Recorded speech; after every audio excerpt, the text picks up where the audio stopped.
Hello दोस्तों, आप सभी का स्वागत है आपका अपने यूट्यूब चैनल शिक्षालय में। तो दोस्तों आज की इस वीडियो में मैं आप लोग को क्लास 9 के मैथमेटिक्स के दी हैं दोस्तों VVI top 40 VVI objective question लेकर आ चुका हूं, जो आप लोग के एग्जाम की दृष्टि में काफ़ी इंपॉर्टेंट होने वाली है। और अपने सभी दोस्तों के साथ शेयर कर दीजिए, और अभी तक चैनल पर नए हैं, चैनल को सब्सक्राइब नहीं किया तो सब्सक्राइब कर लीजिए। चलिए वीडियो को बिना देर किए शुरू करते हैं। सबसे पहला क्वेश्चन देख लीजिए, निम्न में से कौन परिमेय संख्या है? ये √5 है, ये परिमेय नहीं होगा, ये भी परिमेय नहीं होगा। पाई एक अपरिमेय संख्या है, ये भी नहीं होगा। ये वाला ऑप्शन नंबर इसका 2 राइट होगा। काहे कि √7 काटेंगे तो 2/7 बचेगा, यानी कि इसका राइट आंसर होगा ऑप्शन नंबर 2 होगा। नेक्स्ट दोस्तों, शून्य क्या है? तो शून्य दोस्तों आप लोग का क्या है? शून्य कुछ नहीं है, तो इसके नीचे एक है, यानी कि 0/1, 0/2, 0/3 लिख सकते हैं। तो शून्य हम लोग को एक क्या है? परिमेय संख्या है। अगर बात किया जाए तो इस ऑप्शन में यहाँ पे आप लोग को पूर्ण संख्या भी है। तो दोस्तों ऐसा ऑप्शन नहीं देना चाहिए था, काहे कि शून्य दोस्तों अभी इस क्वेश्चन के हिसाब से ज़्यादा एक्यूरेट दोस्तों पूर्ण संख्या है।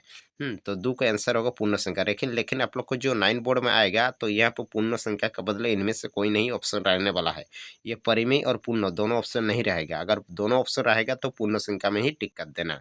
नेक्स्ट 3 नंबर क्वेश्चन देख लीजिए, 0.3 के ऊपर बार का चिन्ह है, इसको आप लोग को बनाना है। तो चलिए मैं आप लोग को बना देता हूँ। तो मानना होगा, माना कि x बराबर आप लोग को मानना होगा 0.3333, इसको समीकरण एक। अब एक का लके एक संख्या के ऊपर बार का चिन्ह है, तो 10 से गुना करना होगा दोनों तरफ। इधर से भी 10 से गुना करना होगा, इधर से भी दोनों तरफ 10 से गुना करना होगा। तो 10x होगा, और इधर से आप लोग को गुना कर लीजिएगा, 0.33 गुना 10 होगा। अब 10x और 10 और x गुना होगा तो 10x, और इसको कभी भी 10 से गुना मत करना। आप लोग को यहाँ जीरो देखा जाता है कि जीरो कितना है। यहाँ एक तो जीरो है, तो एक के बाद पॉइंट लगेगा, यानी कि 3.33 होगा। और अपने से एक तो 3 आप लोग बैठा लीजिएगा। आप समीकरण 2 अब क्या कीजिएगा ना, ये जो समीकरण 2 है, समीकरण 2 से समीकरण 1 को माइनस कीजिएगा। ये 10x से ये x घटाव कीजिएगा तो 9x आएगा। अब इससे इसको घटाव कर लीजिएगा तो 3 आएगा, तो 9x बराबर 3 होगा। यानी कि आप लोग समझ सकते हो कि आप लोग को कितना आया, 9x बराबर 3 आया। तो अब इसको आप लोग बना लीजिएगा, x बराबर 3/9, 3 1 3, 3 3 9, यानी कि इसका राइट आंसर होगा 1/3 होगा। नेक्स्ट 4 नंबर क्वेश्चन देख लीजिए, 1/√2 का परमीकरण। चलिए 1/√2 का हर परमीकरण कर लेते हैं। यहाँ आएगा √2/√2, ऊपर में गुना कर लीजिएगा, √2/2 होगा, यानी कि इसका ऑप्शन नंबर 2 सही होगा। नेक्स्ट देख लीजिए, 36 का पावर 1/2 का मान क्या होगा? तो 36 का हम लोग लिख सकते हैं 6 गुना 6, काहे कि 6 6 36 होता है। तो यहाँ पे 6 2 तो है, तो 6 का पावर 2 गुना 1/2, 2 2 कैंसिल, 6 का पावर 1 हुआ, 6 का पावर 1 वैल्यू मतलब 6। तो यानी कि इसका राइट आंसर हो जाएगा ऑप्शन नंबर 3 6 आ जाएगा। 64 का पावर 1/2 का मान क्या होगा? तो 64 भी वैसे ही लिख सकते हैं, 8 गुना 8, यहाँ पे 1/2 आएगा, तो 8 का पावर 2 होगा। फिर यहाँ पे 1/2, 2 2 आ जाएगा कैंसिल, 8 का पावर 1 मतलब इसका होगा 8 आंसर, यानी कि 8 राइट आंसर। नेक्स्ट क्वेश्चन, निम्न में से कौन बहुपद नहीं है? ये वाला आप लोग का बहुपद है, ये वाला भी बहुपद है, ये वाला भी बहुपद है, लेकिन ये वाला बहुपद नहीं होगा। काहे नहीं होगा? काहे कि इसको आप लोग y+2/y, y को उधर ले जाइएगा, y का पावर माइनस होगा, और 4 के घात कभी भी माइनस नहीं होता है। तो 7 के आंसर हो जाएगा 4 नंबर। 8 नंबर, निम्न में से कौन त्रिघाती है? त्रिघात मतलब पावर में 3 होना चाहिए। यहाँ पे तो 2 है, यहाँ पर भी 2 है, यहाँ पे 1 है, यहाँ पे 3 है। तो इसका राइट आंसर होगा ऑप्शन नंबर 4, इसका राइट आंसर होगा। 9 नंबर क्वेश्चन देख लीजिए, 2x plus x² plus x में x² का गुणांक है। यहाँ देख लीजिए x² है, इसके आगे कुछ नहीं तो 1 है, यानी कि इसका राइट आंसर होगा 1। 10 नंबर, 2x प्लस 1 का शून्यक। चलिए हम लोग 2x प्लस 1 का शून्यक निकाल देते हैं। तो 2x बराबर प्लस 1 है, उधर जाएगा -1, x बराबर कितना होगा? -1/2, इसका राइट आंसर होगा। 10 का आंसर होगा 2 नंबर।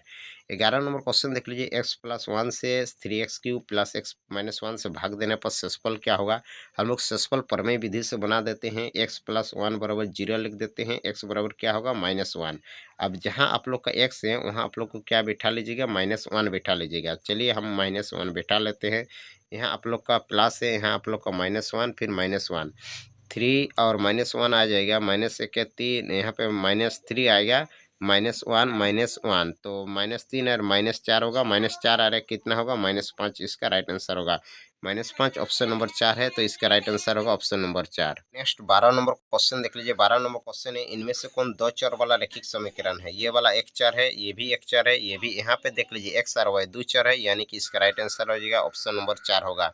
13 नंबर क्वेश्चन देख लीजिए, x माइनस वाई बराबर 2 का एक हल है। तो आप लोग को क्या करना है, यहाँ आप लोग को मान पुट करना है और देखना है कि दोनों बराबर क्या आ रहा है। ये अगर 4/2 कर लेंगे तो आ सकता है, काहे कि x में कितना है 4, तो एक्स माइनस वाई बराबर 2 है। एक्स में हम बिठाएंगे तो 4, 4 माइनस 2 बराबर 2, 4 से 2 घटेगा 2 बराबर 2, दोनों बराबर आ रहा है, यानी कि 13 का आंसर हो जाएगा ऑप्शन नंबर 2। 14 नंबर क्वेश्चन देख लीजिए, दो चर वाले रैखिक समीकरण के क्या हल होते हैं। मान लिए कोई एक दो चर वाला रैखिक समीकरण ले लेते हैं, इसका क्या हल आएगा। मान लिए एक्स में अगर कुछ भी बैठाएंगे 5, तो वाई का वैल्यू कुछ आएगा, अगर 3 बैठाएंगे तो यहाँ पर भी कुछ वैल्यू आएगा। इस हिसाब से हमको जितना भी बैठाएंगे कुछ ना कुछ तो मान आते रहेगा ना। तो यानी कि दो चर वाले रैखिक समीकरण का वैल्यू होता है अनंत, अनंत मान होते हैं। बिंदु -3, -5 किस चतुर्थांश में स्थित है। अगर इस ग्राफ में देख लीजिएगा तो -3 यहाँ पे है और -5 यहाँ पे है। ये वाला चतुर्थांश नंबर 1 बोलते हैं, इसको 2 बोलते हैं, इसको 3 और इसको 4। ये चतुर्थांश नंबर कौन सा में स्थित होगा, चतुर्थांश नंबर 3 में स्थित होगा। नेक्स्ट 16 नंबर क्वेश्चन देख लीजिए, बिंदु सी के निर्देशांक क्या है। यहाँ पे देख लीजिए सी, पहले एक्स को लेते हैं, एक्स में -5 है और वाई में 2 है, तो -5, 2 ऑप्शन नंबर 1 इसका राइट आंसर हो जाएगा। 17 नंबर क्वेश्चन देख लीजिए, 105 का संपूरक होगा। संपूरक मतलब होता है 180 से घटाव करते हैं, 10 से 5 घटा 5, 10 से 5 घटा 5, यहाँ पे 7, यानी कि 75 डिग्री इसका राइट आंसर होगा। नेक्स्ट, यदि दो कोणों का योग 90 है तो उस कोण को क्या कहते हैं। उस कोण को हम लोग पूरक कोण कहते हैं। 19 नंबर आकृति में AOB एक रेखा है, तो एक्स का मान क्या होगा। तो यहाँ आप लोग देख सकते हो एक्स का मान, एक तो है 100 डिग्री और एक तो है 82 डिग्री है। तो यानी कि इन दोनों का योग 180 होता है, तो एक तो 82 है और एक तो है एक्स डिग्री। तो 180 से 82 घटाव कर लीजिएगा, आ जाएगा 10 से 2 घटा 8, यहाँ पे 7 से 8 घटेगा, 8 8 16 17 9 आएगा, 98 इसका राइट आंसर हो जाएगा। नेक्स्ट, आकृति में एक्स का मान ज्ञात करना है। यहाँ देख लीजिए एक्स है, यहाँ 20 है, यहाँ 80 है, 80 और 20 100 हुआ, तो इधर वाला हम लोग का कितना हुआ 80, इधर 80 हुआ। इन दोनों का योग 180 होता है, इधर 80 हुआ, तो इधर आप लोग का 100 होगा, यानी कि इसका राइट आंसर होगा 100 डिग्री। 21 नंबर, त्रिभुज के तीनों कोणों का योग 180 डिग्री होता है, तो इसके 180 होगा। 22 नंबर, निम्न में से कौन त्रिभुज की सर्वसंगता कोसेटी नहीं है। एस ए एस है, ये भी है, ये भी है, किंतु एस एस ए नहीं है, तो 22 के आंसर हो जाएगा ऑप्शन नंबर 3। 23 नंबर है, यदि कोण ए बराबर कोण पी है, कोई हम एक एंगल बना देते हैं इस प्रकार से, कोण ए बराबर कोण पी है, ये कोण बराबर है कोण, अगर यहाँ पे बी लेते हैं तो कोण क्यू है, तो कोण क्यू है, और ए बी बराबर पी क्यू है, ए बी बराबर पी क्यू है, तो आप लोग को कौन सा त्रिभुज होगा। अगर ए बी सी कर देते हैं तो पी क्यू आर होगा, यानी कि ए बी सी सर्वंग P Q R, option number 1 इसका राइट आंसर हो जाएगा।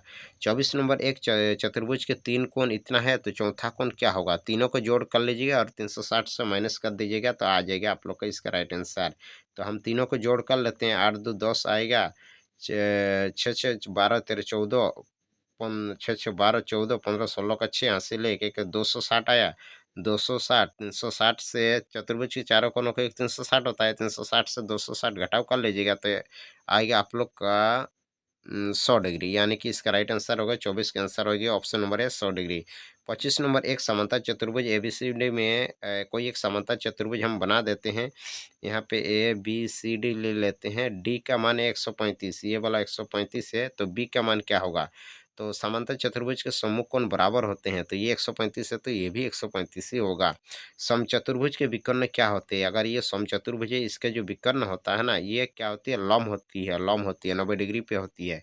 27 नंबर, एक ही आधार और एक ही समांतर रेखाओं के बीच स्थित समांतर चतुर्भुज के क्षेत्रफल क्या होगा। एक ही आधार और एक ही समांतर रेखाओं के बीच समांतर चतुर्भुज की क्षेत्रफल क्या होती है, बराबर होती है।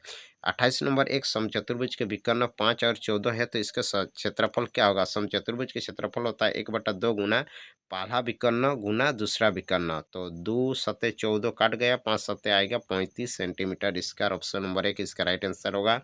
एक चक्रीय चतुर्भुज में कोण ए प्लस कोण सी, कोई एक चक्रीय चतुर्भुज बना देते हैं ABCD, इन दोनों कोणों का योग होता है, याद रख लीजिएगा 180 डिग्री होता है। नेक्स्ट 30 नंबर, वृत्त की सबसे बड़ी जीवा, वृत्त के क्या होती है। वृत्त की सबसे बड़ी जीवा जो बीच से गुजरती है वही जीवा होती है सबसे बड़ी, उसको व्यास कहते हैं। 31 नंबर, पटरी और प्रकार की सहायता से कौन सी रचना संभव है। ये वाला रचना संभव नहीं है, ये भी नहीं है, ये भी नहीं है, किंतु 22.5 डिग्री हम लोग बना सकते हैं। पहले 90 खींचेंगे, 90 का आधा 45, 45 का आधा 22.5 होगा। 32 से हिरन का सूत्र है √S (S - A S - B और S - C होगा। 33 नंबर, एक त्रिभुज की भुजाएँ 120, 100 इतना है, तो इस त्रिभुज का परिमाप क्या होगा? तो त्रिभुज का परिमाप होता है तीनों भुजाओं का योग, तो तीनों भुजाओं को हम लोग जोड़ कर लेते हैं, आ जाएगा आंसर 2 8 2 4, 2 2 4 2 6 और 1 1 2 264 इसका राइट आंसर होगा। नेक्स्ट क्वेश्चन देख लीजिए, एक समबाहु त्रिभुज का परिमाप 60 है, तो समबाहु त्रिभुज की भुजा ज्ञात करना है। समबाहु त्रिभुज की भुजा बराबर परिमाप बटा 3 होता है, तो परिमाप 60 है, तो 60 बटा 3, 3 20 से काट जाएगा, तो यानी कि इसका आंसर होगा 20 सेंटीमीटर। 35 नंबर, एक घन का कुल पृष्ठ 96 है, तो घन का आयतन है, तो घन का कुल पृष्ठ से क्षेत्रफल बराबर होता है, घन का कुल पृष्ठीय क्षेत्रफल बराबर होता है 6a² और एक तो है 96, तो 96 बराबर 6a² आएगा। 96 बटा 6 बराबर a² आएगा, इसको काटेगा 6 के 6, 3 बचा 3 6 6 36, यानी कि ए बराबर रूट 36 आएगा। रूट 36 का तोड़ेंगे तो ए का वैल्यू हुआ 6, ए का वैल्यू कितना हुआ 6, यानी कि भुजा 6 आया। अब घन का आयतन निकालना है, तो घन का आयतन बराबर भुजा क्यू होता है, तो घन का आयतन भुजा क्यू यानी कि 6 का क्यू 6 6 36, 36 इंटू 6 करना होगा। 6 6 36 के 6, हाथ में 3, 6 3 18, 19 20 21 216 इसका राइट आंसर होगा। तो 216 छः सौ छत्तीस, छः तीन 18, हाँ 216 देख लीजिए। तो दोस्तों घन का आयतन यहाँ पे आप लोग का दिया नहीं, 216। तो दोस्तों मेरे ख्याल से ये टाइपिंग में मिस्टेक हो चुका था, यहाँ पे कहीं पे आप लोग को 216 ऑप्शन होना चाहिए, तो 216 नहीं आया है आप लोग का। एक बेलन जिसकी त्रिज्या आर है और एच है, बेलन का वक्र पृष्ठ क्षेत्रफल 2 पाई आर एच होता है। 37 नंबर है, एक शंकु जिसकी ऊंचाई एच है, त्रिज्या आर है, त्रिज्या घन का शंकु का आयतन 1/3 पाई आर स्क्वायर एच होगा। एक अर्धगोला जिसके त्रिज्या आर है, अर्धगोले का क्षेत्रफल 2 पाई आर स्क्वायर होगा।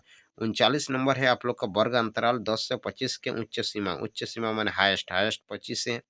एक सिक्के को एक बार उछालने पर जीत आने की प्रायिकता 1/2 आएगी, तो 40 का आंसर होगा ऑप्शन नंबर 1।